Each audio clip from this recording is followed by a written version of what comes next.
Thank you, Madam Deputy Speaker. Small businesses have long been the foundation upon which Australia's prosperity is built.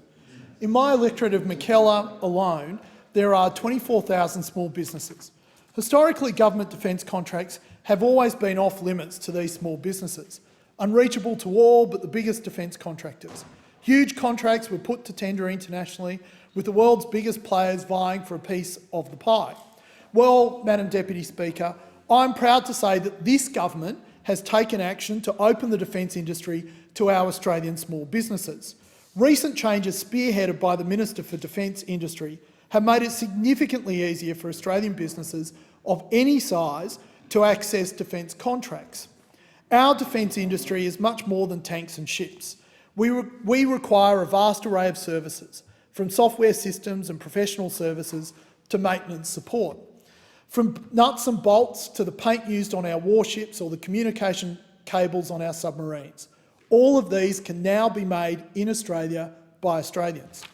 Along with the government's overhaul of the tendering process, we are delivering on our commitment to revitalise the Defence Force with a $200 billion investment, the largest since the Second World War.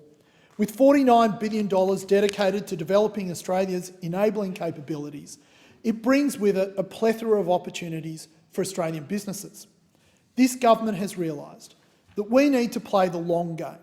Yes, we want to make sure that our Defence Forces has the best, most cutting-edge equipment to supply our forces.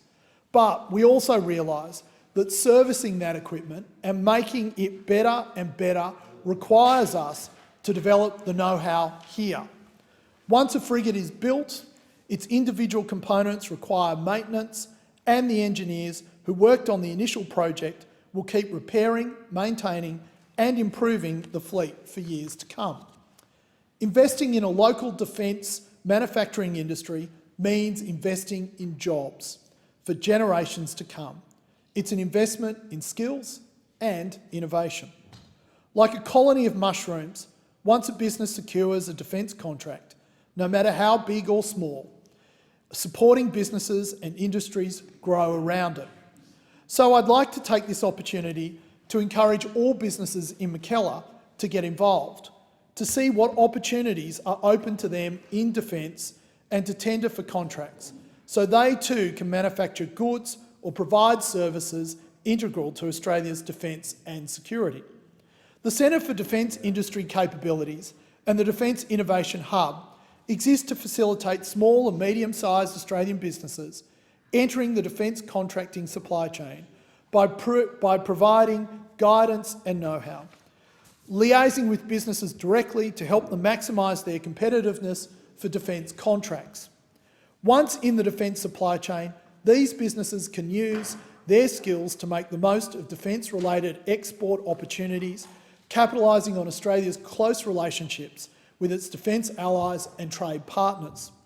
Countless Australian businesses have already started making the most of these opportunities.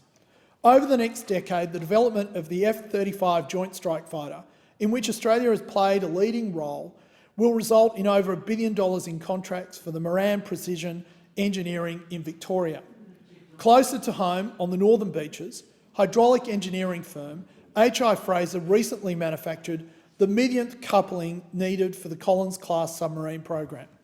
Recently, this government, led by the Defence Industry Minister, won an international tender to become one of only 4 worldwide F-35 Joint Strike Fighters service hubs.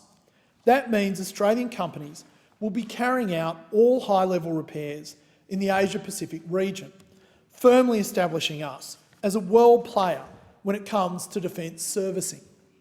This contract for the maintenance of military aircrafts alone is forecast to create up to $100 million worth of business, and that's just initially.